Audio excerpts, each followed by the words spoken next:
शिवपाल यादव ने आजम खान से मुलाकात की थी जेल के अंदर। मुलाकात के बाद शिवपाल यादव ने कहा था कि हम आजम खान को, अगर हमारी सरकार बनती है 2027 में, हम सत्ता में आते हैं तो उन्हें गृह मंत्री बनाएंगे। जब शिवपाल यादव ने ऐसा कहा तो माना गया कि समाजवादी पार्टी की बड़ी रणनीति है कि अचानक शिवपाल यादव को मुलाकात करने के लिए भेजा गया और ये ऐलान किया गया।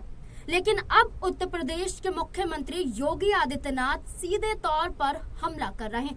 उनका ये तक कहना है कि ऐसे व्यक्ति को बाहर लाने की कोशिश की जा रही है, ऐसे चेहरे को लेकर बड़ा ऐलान समाजवादी पार्टी कर रही है, यानी कि साफ तौर पर वो फिर से उत्तर प्रदेश में दंगा करवाना चाहती है।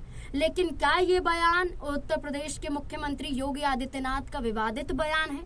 क्या इस बयान के बाद समाजवादी पार्टी की तरफ से विरोध जताया जा सकता है? क्या उत्तर प्रदेश के मुख्यमंत्री योगी आदित्यनाथ को माफी मांगनी पड़ सकती है?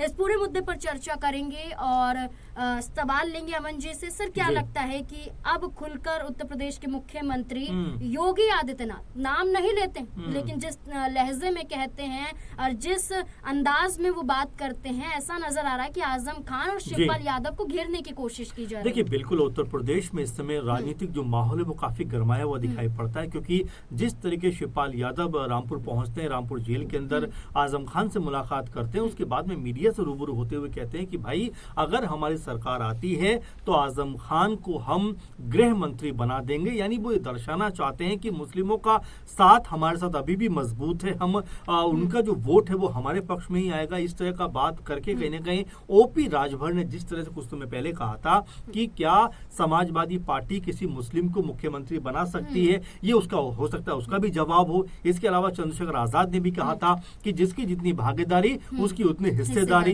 तो क्या ये उसका भी एक जवाब कहीं ना कहीं दिखाई पड़ता है? और क्या अब ये भी माना जा सकता है कि आजम खान को लेकर जो एक सोच बन रही थी कि भाई अखिलेश यादव कुछ सोच नहीं रहे, समाजवादी पार्टी उनके बारे में कुछ सोच नहीं रही, तो क्या एक पॉजिटिव मैसेज देने के लिए इस तरह शिवपाल यादव ने कहा है कि अगर सपा की सरकार आती है 27 में तो आजम खान को हम गृह मंत्री बना देंगे। तो क्या इस बयान में सच्चाई दिखाई पड़ती है? क्योंकि इसके बाद सीएम योगी ने जिस तरह से कटाक्ष करते हुए कहा कि भाई, आप किसको गृह मंत्री बनवाना चाहते हो? अगर वो गृह मंत्री बन गए तो उत्तर प्रदेश का हाल बेहाल हो जाएगा। इस तरह की बात उन्होंने कही। संजय निषाद का जिक्र करें तो वो भी ये बात कहते हुए दिखाई पड़े कि अगर जो सपा सपने देख रही है, अब तक उन्होंने उनको क्यों मंत्री नहीं बनाया, गृह मंत्री नहीं बनाया। यानी एक तरीके से जो विपक्षी खेमे है, खासकर जो समाजवादी पार्टी के खिलाफ जिस तरह से बयानबाजी हो रही है, उसके मायने ये भी है कि क्या आजम खान के जरिए एक बार फिर सपा जो है वो मुस्लिमों को साधने का प्रयास कर रही है। इस तरह की चर्चाएं लगातार उत्तर प्रदेश में चल रही है। अब देखना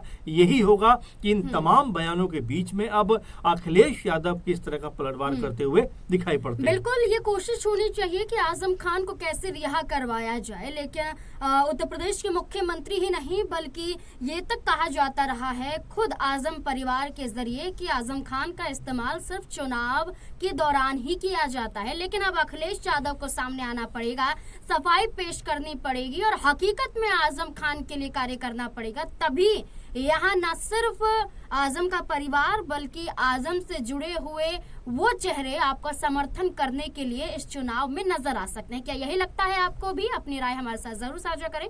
धन्यवाद।